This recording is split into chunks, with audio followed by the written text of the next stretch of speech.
Hey, thanks for joining me. Let's look at Stormwatch. This has been a long time coming. I've been going through all these old Image comics, all the stuff I collected as a kid. Not exclusively, if you're watching my channel, you'll see that I've got some newer stuff and current stuff. But the whole idea was just to kind of go through all the books that I grew up reading as a child and just kind of revisiting them and kind of finding out what worked, what holds up, what doesn't. And, I'm up to issue 21 on WildC.A.T.S. We're at issue 18 on Cyberforce, I think. Done all the Young Bloods that Liefeld ever did, up to his original, run, blah, blah, blah. But Stormwatch, this was, one of the big Wildstorm titles. It's funny because all these studios that had... like the team characters, it seems like, McFarlane had Spawn, Valentino had Shadowhawk, Eric Larson had Dragon, but like single characters. But then you had the studios where you have Wildstorm with WildC.A.T.S, a team book. You had Silvestri had Cyberforce, a team book. You had Liefeld, they had Extreme Studios, and Youngblood, a team book. And then each one of them, in short order, put out a secondary title of another team book. Top Cow, we had Strike Force, I think it was called. Liefeld put out Brigade, and Jim Lee put out Stormwatch. And I'm pretty brutal on the Wildstorm stuff in terms of the stories. There's no stories that really captured my imagination in the long term from the initial kind of run of the books at Wildstorm. Art, yes, the emotional vibe, the connection I had as a young kid, early teenager when these came out, I still feel that kind of warm feeling down in my core when I pick up these books. The excitement of what these things meant to me as a kid. Just looking at these covers, I'm like, oh yeah, I remember. It was such a fun, exciting time because there were all these new books and I'm right there getting to watch them get wheeled into creation in real time as they're happening. I'm not reading a book that's existed for decades before I was born. This is new stuff right at that time. And the possibilities that seemed like were there, when you just see a team of characters, what are their powers? What are their story? What is their background? What is their motivation? You start thinking about the existing team characters that you love and have gotten to know and have an emotional connection to. For me, it was X-Men, because I'd been reading Claremont's, I was reading classic X-Men, so getting to read a lot of the stories around the Dark Phoenix saga. And then I was reading Uncanny X-Men in real time. And I was connecting with the X-Men and the deep lore of characterization that existed. And we all kind of expected to get something similar out of all of this shit. And it absolutely fucking did not exist, not one little bit, nowhere. They were written as if to kind of like borrow the goodwill of long-standing existing comics and just kind of like throw mystery after mystery at you without bothering to explain anything. And it just doesn't pan out. It doesn't work out the same. It becomes an extremely hollow reading experience. And I get people kind of get pissy with me on occasion, not overwhelmingly. People have fun with my videos, but I do get people kind of occasionally like, what are you shitting on these books for? Like, just enjoy them. They're just kids' entertainment. And like, I get it. They were kids' entertainment. I'm just saying, as an adult, objectively, when you read these things, they're not that good. It's just so cliche. I do have kind of fond memories of Stormwatch when it began. And when I think about it, like the secondary team title over at Top Cow, I feel like Stormwatch was better. Everything was better than the stuff over at Extreme Studios. Everything over there was pretty much garbage. Stormwatch kind of stood out as a team book that felt kind of consistent because it felt like they kept a consistent roster and team pretty for a pretty dang long stretch, and they had a good long run. I was talking about over at Extreme, for example. Liefeld was doing Youngblood, but it was very inconsistent. There's a lot of gaps in between issues. The story was not cohesive at all, but at the same time, they were doing Team Youngblood. I think Eric Stevenson writing, Chap Yap drawing it, and that book went for a lot of issues with kind of a consistent creative team. So in a way, that was definitely the better book. So Stormwatch, it's kind of the same thing.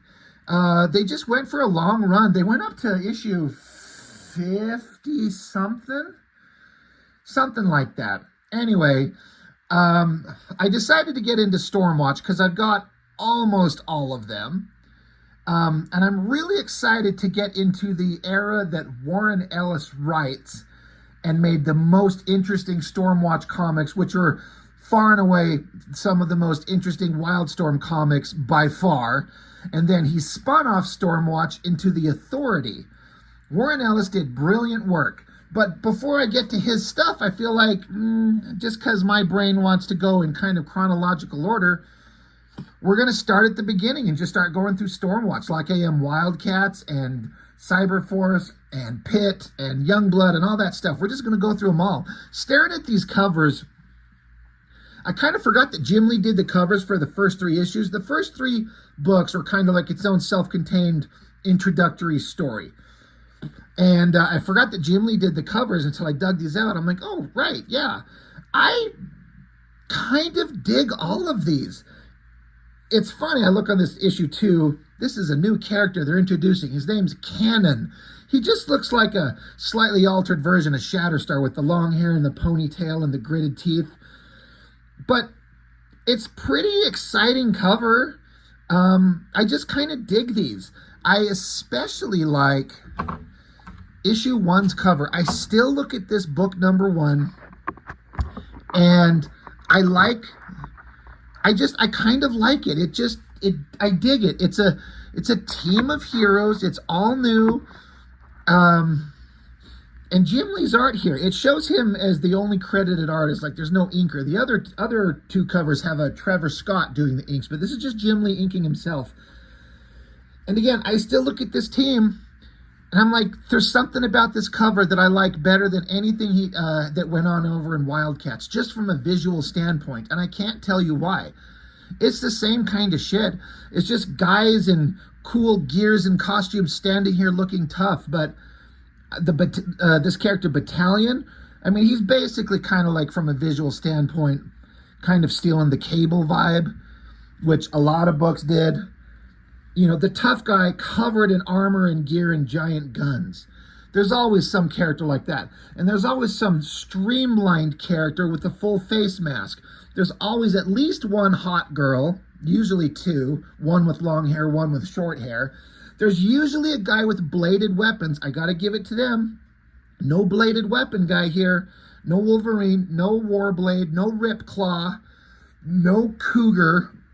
They skipped by the bladed weapon hero. And then just the other random guy, probably the normal kind of down-to-earth dude.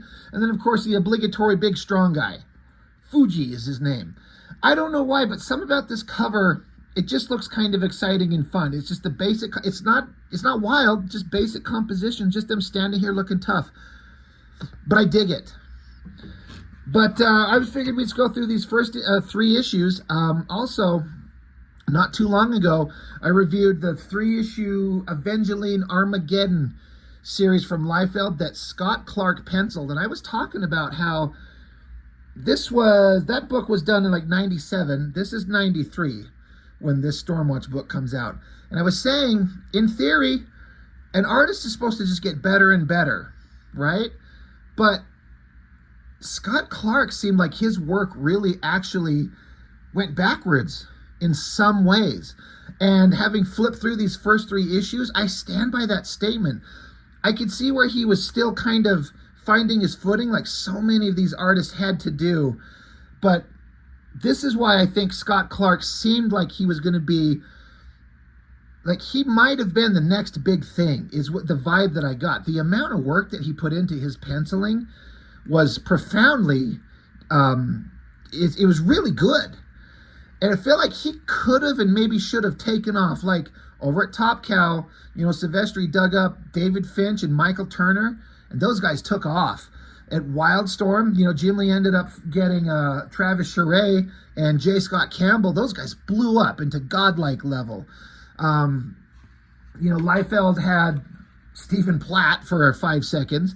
But I felt like Scott Clark, maybe we thought like he was going to be a big thing, and he did some big gigs, but he never quite got there. And I don't understand what happened, but like as a splash page, big muscly guy in big crazy armor shooting, it's cliche 90s bullshit, but it looks pretty good. The shadows on the face is fantastic.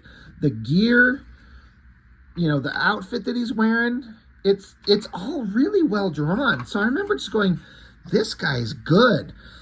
I guess the shtick with this team, because there's always, like I said, these are the secondary team books.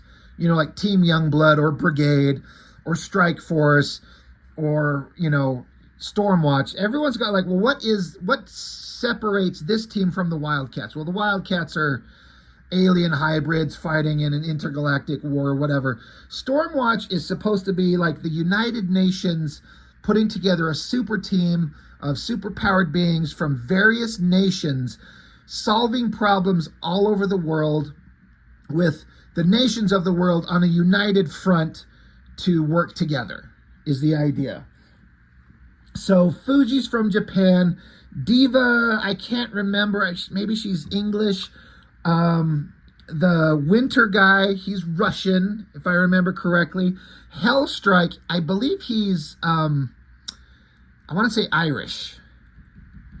And then, of course, the leader's American because, America in charge, woo! So yeah, a team of just, international characters fighting to solve problems in the world. It's an interesting enough concept, I guess. But as a double splash page, it's pretty damn good. This work from 93 right here is better than anything in those Evangeline Armageddon books. How does an artist go from, 4 years later with how many hours of pages drawn and the shit he did in his first professional published work, or as far as I know it is, just looks better. He likes to do a lot of double lighting and rim lighting. That's fine. So yeah, the teams here, they're kicking ass, they're taking names, they're in, where does it say there? I mean, who cares where they're at? I guess it doesn't matter. But they're not in America. They're in some other nation. They're saving people. There's a bus that's probably got some hostages they're trying to save. Even this face, like look at this kid's face right there. That's really well drawn. Maybe even reference, which is fine. But, the team's just saving people's lives, and they're looking cool and tough. I like it. Excuse me. I need to pause. I love this WildC.A.T.S trilogy. I've already reviewed it. Been quite a while ago. I love how they just throw up Jay Lee's name in big, bold letters like Jay Lee. Fuck your WildC.A.T.S trilogy. Who cares about that? We're here for Jay Lee. And this picture of Grifter, absolute badass. And this picture of Zealot, I love that face. That is one of my favorite drawings of this character. I'm going to bring it up close. That smooth, very streamlined look. Like you got Grifter looking like a satanic demon, but Zealot, controlled, like the character. The art makes it look controlled, deadly, silent, beautiful eyes, the slicked back short hair. It's just so graphic and eye-catching. This is one of the coolest drawings of those characters ever. I absolutely love that. I wish Jay Lee still drew like this. I think I read in an article somewhere or somewhere that Jay Lee doesn't even remember how he used to draw this way.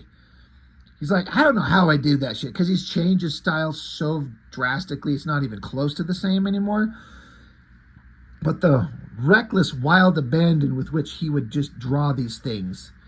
God, I wish he still did that. Anyway, back to Stormwatch. The story is as a whole, all three of these issues, it's pretty cliche shit. I recently have been doing the Dooms 4 comic, and I was kind of shitting all over that one from Liefeld Studio, where here's just a couple of heroes, and oh no, we're fighting, and then here's a bunch of villains, and now we're fighting, and then we're off on two adventures, and we're fighting, and we're having kind of fake, nonsensical bullshit drama, interpersonal drama between the characters. You know, it's all the same thing. And I do have to say, it's the same thing in this book. It just comes across as not quite so ridiculous like anything from Extreme, that Dooms 4 or Brigade. It feels better constructed, but it's essentially the same fucking thing. So we've been introduced to our heroes. They're trying to save people, and then just suddenly, here's a team of villains.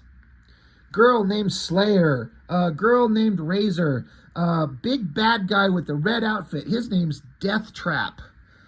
And I feel like this is like there's always, ever since Deadpool came along, there's like always like a masked character in red or something like that. And it's just all these masked characters just start to feel like the same.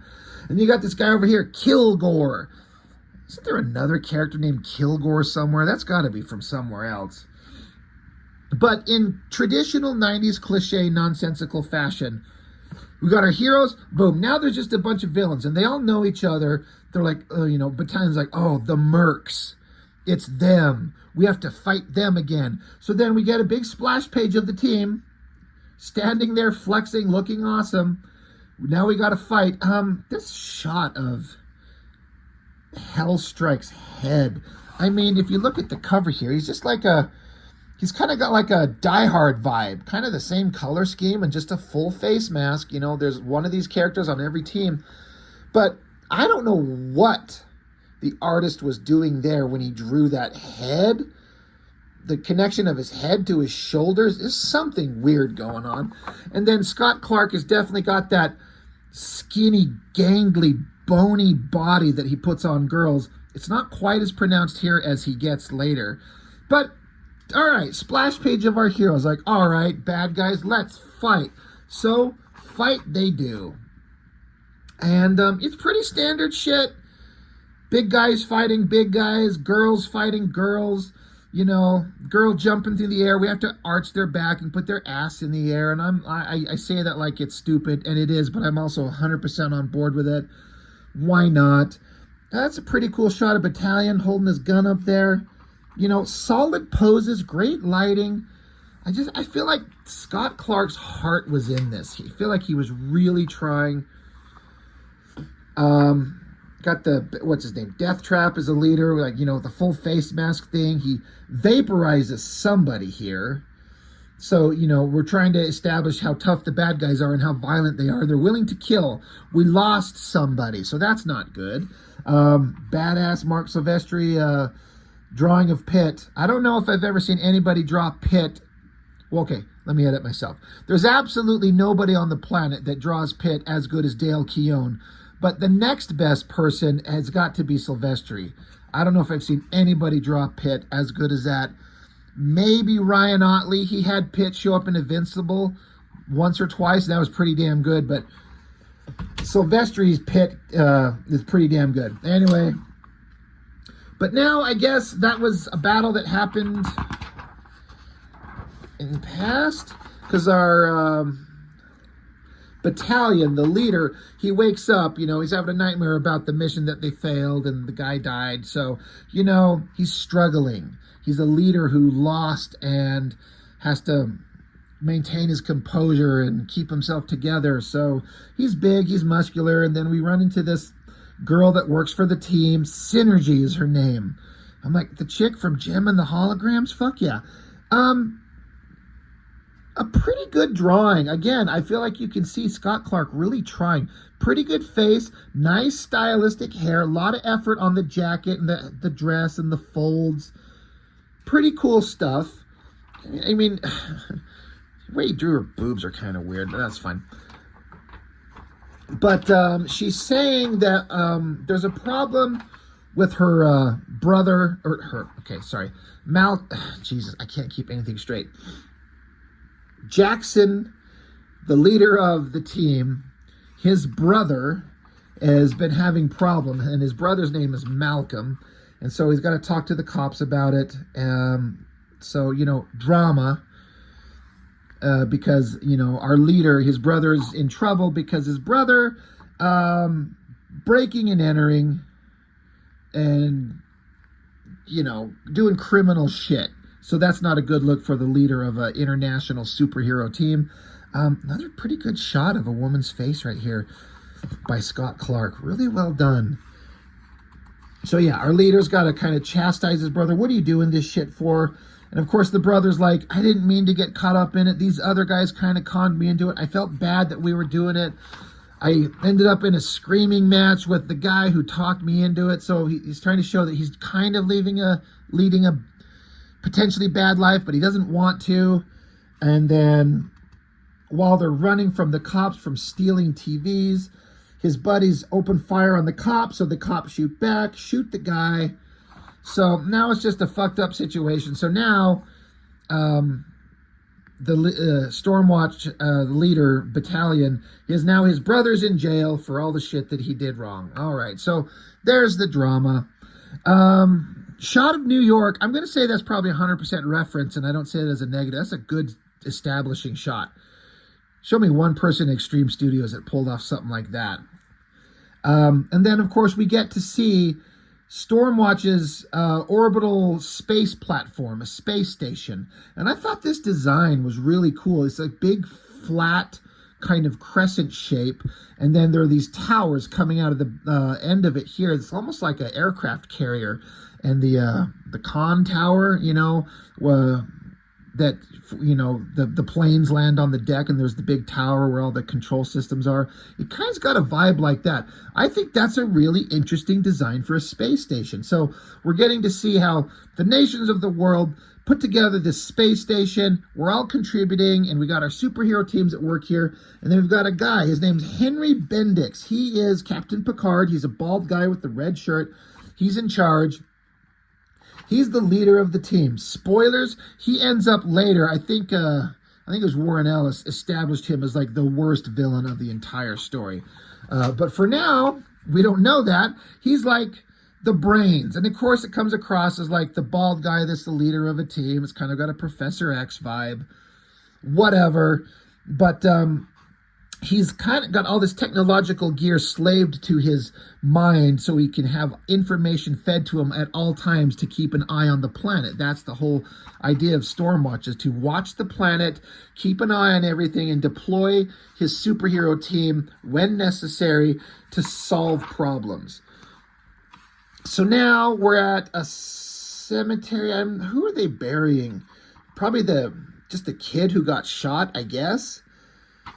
So while they're at the cemetery having the funeral, you know, they're all feeling sad for the poor kid who got shot.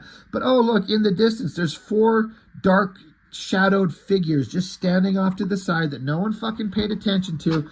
Oh shit, it's the same bad guys. They're there again. And they jump up and, except now there's a new guy. There's some big strong guy.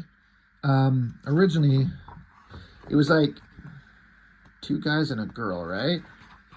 Yeah. Razor. I don't know what happened to her, but she's not here. But now there's this big strong guy. So bad guys show up.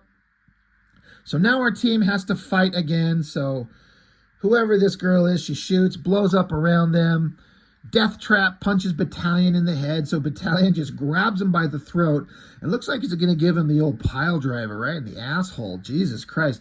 That's a pretty powerful drawing. Again, you can feel that Scott Clark was putting the effort into, like, I'm going to draw big, awesome muscles. I'm going to do awesome, heavy shadow and rendering. There's a lot of energy. There's a lot of potential. It's pretty cool. That looks pretty good. God, there's even a scene very similar to this in that Evangeline series I was just talking about that Scott Clark drew 4 years later, where one guy was, like, choking down another guy. And this is way better than that other one by far. But, yeah, heroes fighting bad guys. We all know how that goes. And during the struggle, Jackson's brother, Malcolm, gets shot with this laser gun. And this is funny because I keep talking about, I've said several times, but these laser guns in these comics, like, it's like people just get shot and they just get punched. Like, this laser gun should blow holes through people, but it never does. It just knocks him to the ground. Now he's in pain. And so this is where one of the important moments of the story are coming up, where this girl, Synergy, who we met earlier, she has the ability to activate superpowers. I'm trying to remember why this guy would have superpowers inside him anyway, if it's just something everyone potentially has. But basically, our good guy team is losing, and Malcolm's going to die, I guess is the idea. So Synergy saying, Battalion, we've got to activate Malcolm. He's like, no, don't do that. Don't do that to my brother. There's got to be another way. She says the mercs are going to take him. These bad guys are after him, I guess. Yeah, they're like, we've come for the boy. So we want this guy. And so Synergy's like, if I don't activate him, they'll take him. So Battalion says, don't you do it. Don't do it. He absolutely does not want his brother involved. But Synergy, just a little light touch with her finger, and then boom, energy explodes out of him, and he's been activated, whatever that may mean. So as an issue 1, when I remember reading this, and I kind of like, okay, it's not bad. You've kind of got my interest. The art is certainly good enough to keep my attention. I'm kind of okay. I'm kind of into it. Again, looking back on it years later, it's not really any different than any of the other stuff that was coming out at the time in terms of all these image books. It's all cliche silliness, but there's a little bit of fun to it. So issue 2, pretty exciting cover. Again, it says introducing Cannon and Fahrenheit. So we got Cannon, and then Redhead Girl, and then Winter, who we were introduced. You know, he's on the cover of the last issue. It's interesting to, like, this is the cover, to just throw in random regular guy from the team and then 2 new characters. This is a problem with these books where you already have characters and we barely know them. And then issue 2, we're introducing more characters and more and more and more. Liefeld's the worst at that. He'll just keep throwing characters at you. And he's like, look, I created. Yeah, but I'm like, did you build up these characters to matter even one little bit? Or are they just cool visuals? But all that being said, I feel like that's a pretty exciting cover. So Back at It starts out. Not a bad piece of artwork with the Malcolm character. He's being activated, so energy flying everywhere, bursting with energy, and they're like, oh shit, he's activated. And so the bad guys still want to grab the boy, but so our team still has to fight to keep him. So they communicate with the Skywatch, the space station. They're like, hey, Weatherman is the name of the guy who's in control of everything up here. Like, we need help, send help, give us help, help us. So then you flip the page and you get the new characters. So you get, there's the Watchman, right? Did I say Watchman and I'm like, Alan Moore. Weatherman. Jesus Christ, what the fuck is wrong with me? I know I said something wrong. Weatherman, not Watchman. Anyway, so there's Winter, the guy who was on the front of the first issue. God, did he do anything? Yeah, he was there. Yeah, he's Russian. He controls cold because Russians live in snow, right? That's the cliche. So there he is, and he's looking pretty cool. And then here's this guy, Cannon, the guy on the cover. So just a new guy, and he's like young, brash, eager, stupid, everything cliche about 90s comics right there, with just gear covering him everywhere. And then there's this guy in this background here. I'm trying to, they say his name somewhere, but look at him. Like, he's got like bandage things up his face, and then look at those giant bladed weapons on his back. He looks like a murderous kind of character. Like, show me more of this guy. And then also down here there's Fahrenheit, the girl on the cover that we were hyping up. Like, meet this character. Well, she's just this little afterthought down here. I mean, it's kind of exciting. It's a good double-page spread introducing these characters. There's full backgrounds. You were like, all right, new characters, let's go. What the hell is this other guy's name? I know they say it somewhere. But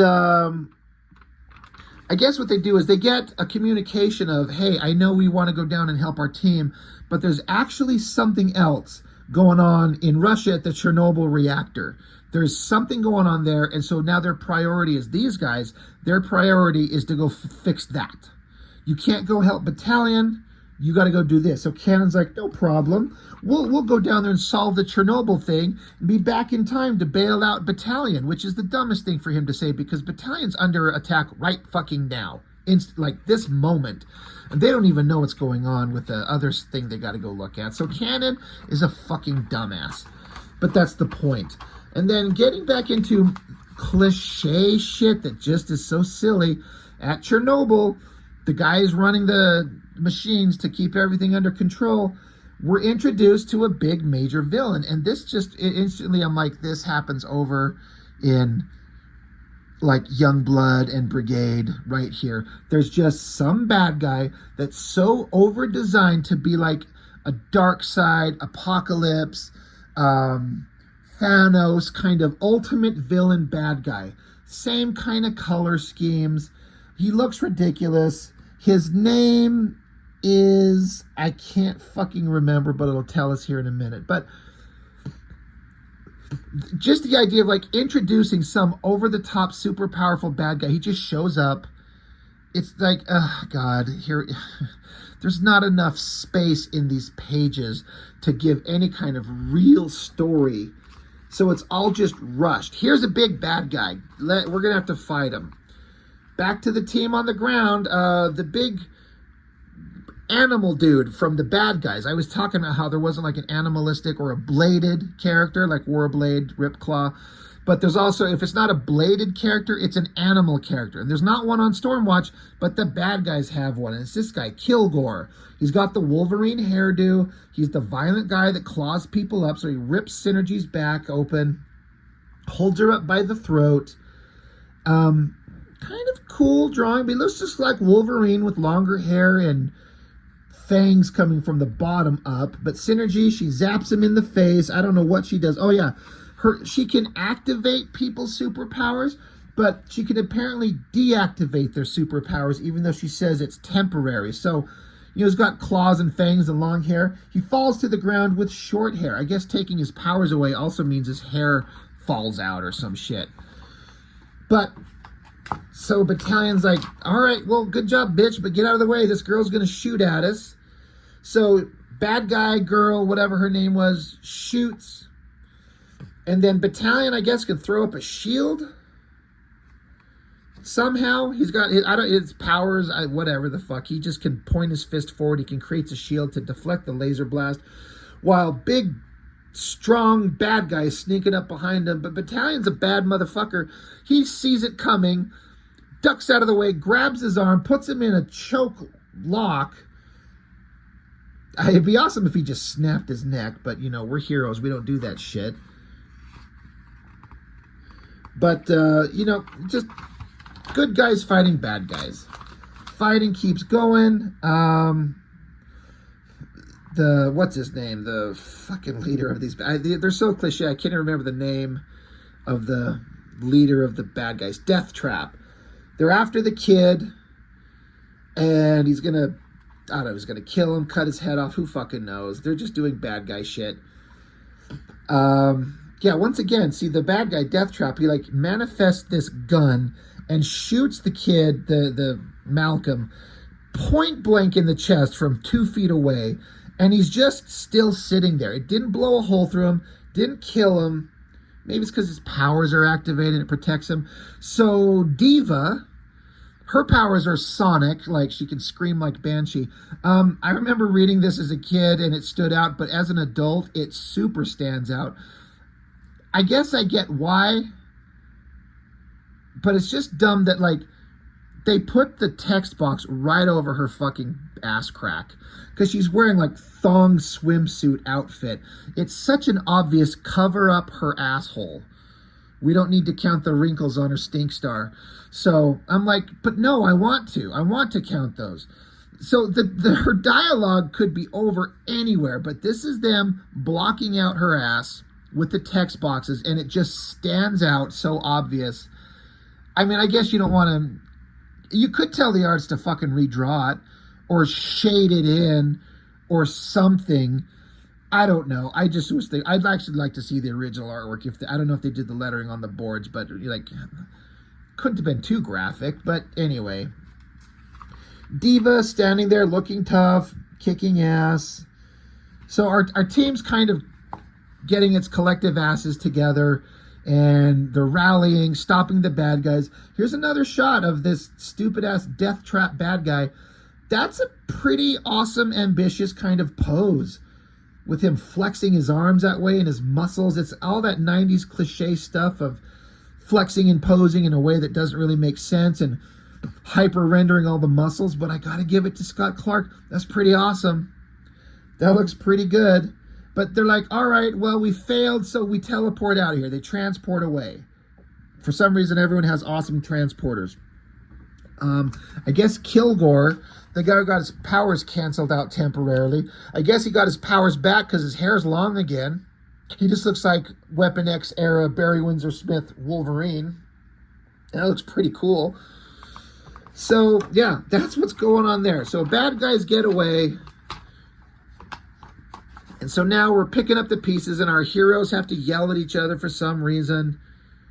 We got to get my brother back to the Skywatch because he's injured. We got to take care of him. So they teleport away. Everyone's got teleporters. So now the other secondary team, Hellstrike, Fahrenheit, Cannon, Winter, and whatever the fuck this bladed guy's name is. Why? I'm certain they haven't mentioned it. But so the secondary team shows up at Chernobyl. We got to see what's going on. They find a scientist, and they're like, we were attacked from inside. They're like, well, what attacked you? We don't know. And they get zapped. So the idea is that we're a badass team of heroes, and there's some overwhelming mystery force, and our team shows up on site, and they're instantly get their asses knocked out. We're supposed to care like this is an important thing, but because we don't know any of these characters, the weight of the story carries no relevance, really, outside of if you've just read comics and you're familiar with the story structure of comics. These are heroes, so they're awesome, and there's a bad guy who took them out, so the bad guy must be strong. You just can't lean on the goodwill of existing storylines from other publishers without establishing it yourself, but these are comics made for teenagers of the 90s, so who cares? Back on Skywatch, the other team, they're getting themselves together. Who the fuck is... I think they goofed up. I thought this was Hellstrike here, but he's there with the regular team. He's in both places. I don't know who the fuck that's supposed to be. Anyway, we'll deal with it later. But, the leader of the team, Battalion, he's pissed off because his brother got involved and his powers were activated. So Battalion, like, he's going to quit. He's like, to hell with him and Stormwatch. I'm out. I'm not taking orders from the weatherman anymore. I'm sick of this shit. He's had struggles with the organizational structures of the team anyway. He was ready to quit. He wants to look after his brother. But now that this has happened, he's done. So, but before he can quit... Oh shit, Cannon, he's teleported back up, and all his gear is gone, and he says, we were taken by surprise, we never had a chance, I activated my emergency recall button, I didn't want to leave, but I had to get away, and so Battalion's like, you're the team leader, you fucking idiot with your long blonde ponytail, looking like a douchebag, you should have stayed with your team, so now they're fighting. But now that there's another existential threat to the team, Battalion can't quit now, even though he wants to because he's a good leader. So he gets back into the infirmary, kind of goes over with his brother what the hell's going on. He's like, I'm going to leave you up here. I got to do some shit. So there's drama. You know, there's characterization going on here. And Synergy, she kind of talks Battalion, like, she talks him into, like, dude, you're the best leader. You're the most qualified. There's something bad going on. We need you now more than ever. Please don't quit. Even though we're only in the middle of issue 2, you're the team leader and you're already wanting to quit. It's a weird characterization. So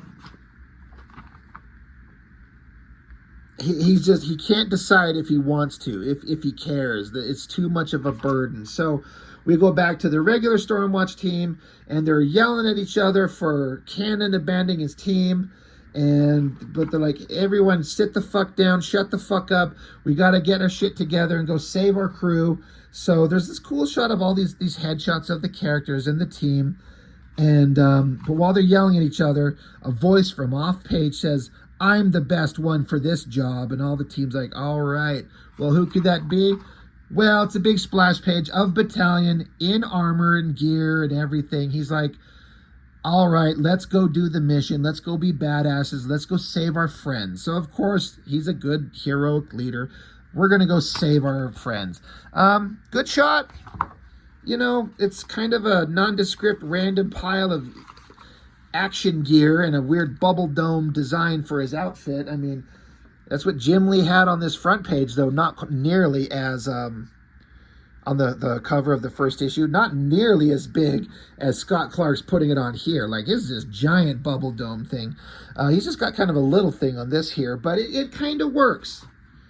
Again, it's the Cable thing. It's a super badass hero just piled up with gear and giant guns. So, good for him. We're going to go save our team. So, we're going to stand around. We're going to pose. We're going to look awesome.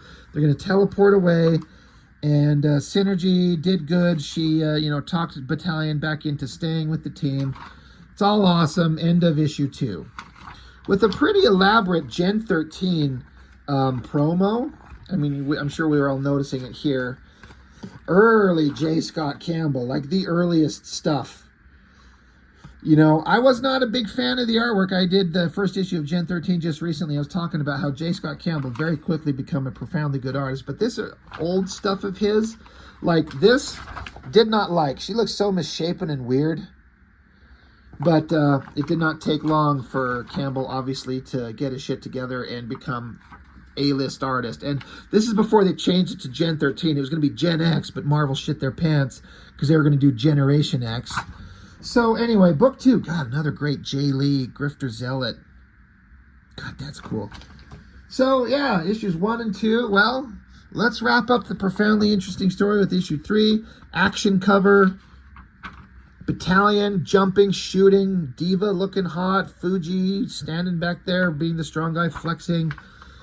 So now we get just big team shot again of all the characters standing around looking cool. They're on the scene in Chernobyl to find out what the hell was going on.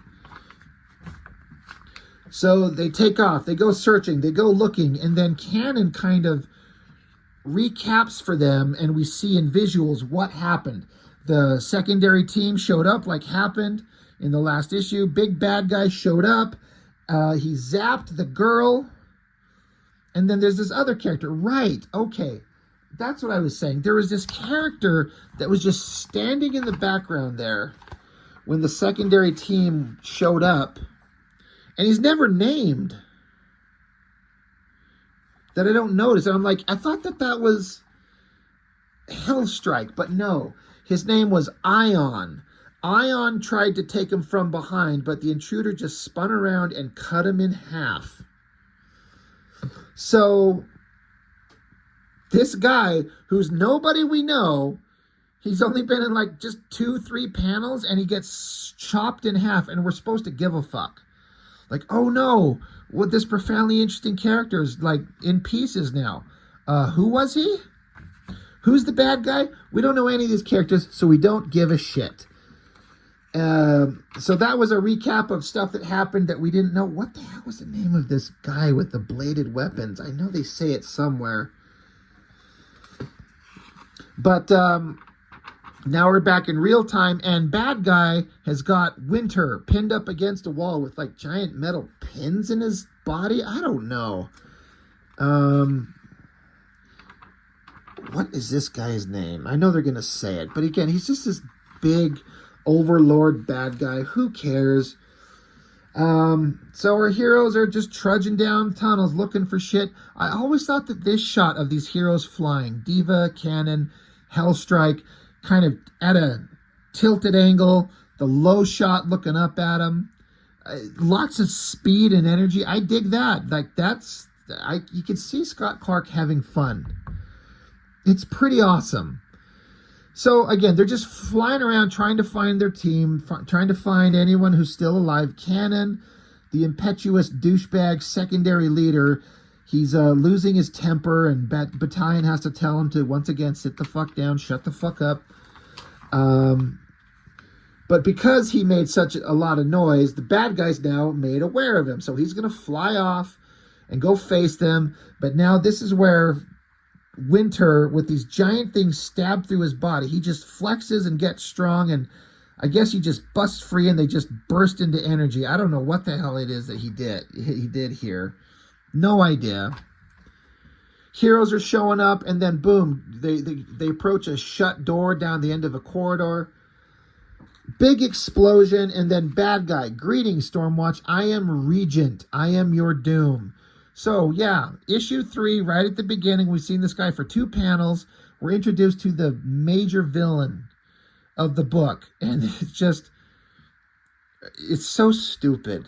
It's like, we don't know this guy. There's no motivation. He's just a big bad guy who's evil because he tells us he's evil, and he fights our heroic characters. It's so dumb. It's so boring. There's nothing there. If outside of the fact, if you just watch this, like, it's like a kid's cartoon.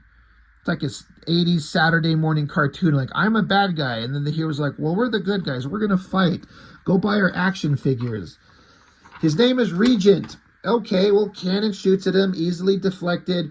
Fuji's sneaking up behind him. So he does a big old two-handed axe hammer shot. Punches him down into the ground.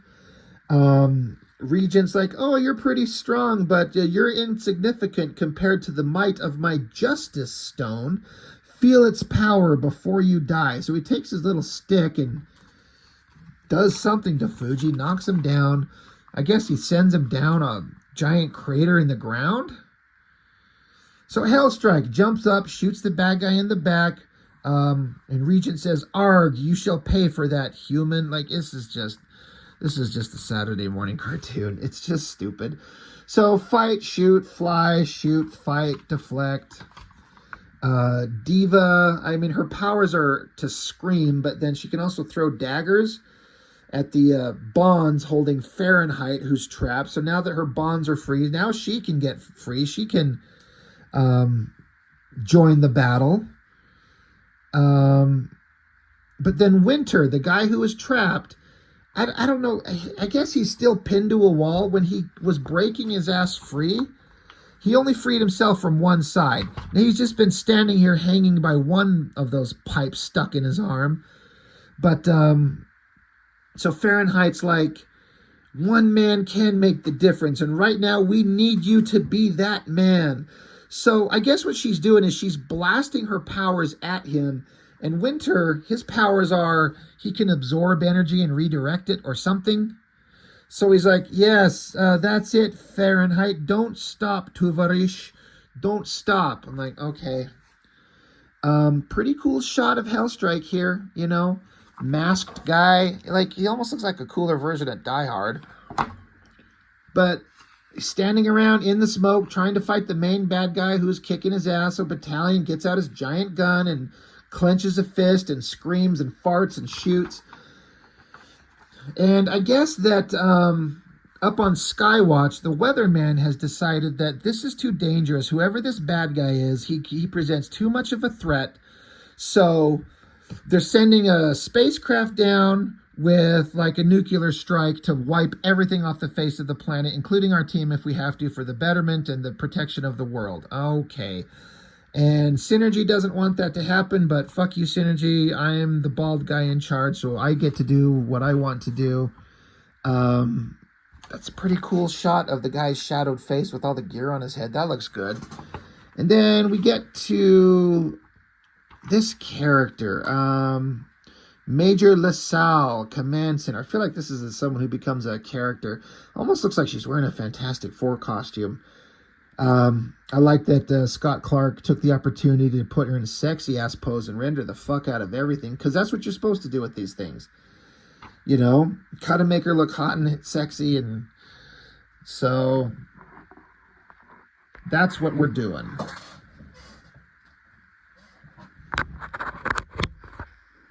Sorry, I'm recording here, and then my phone almost ran out of power, so I got to plug it in because I'm just a terrible YouTuber, and I do not plan ahead. Anyway, so, yeah, new character. She doesn't want to kill everybody, but they're going to have to kill the team on the ground. This is one of the few scenes that stuck out in my head as, oh shit, this is kind of cool. We're back with Battalion's brother, Malcolm.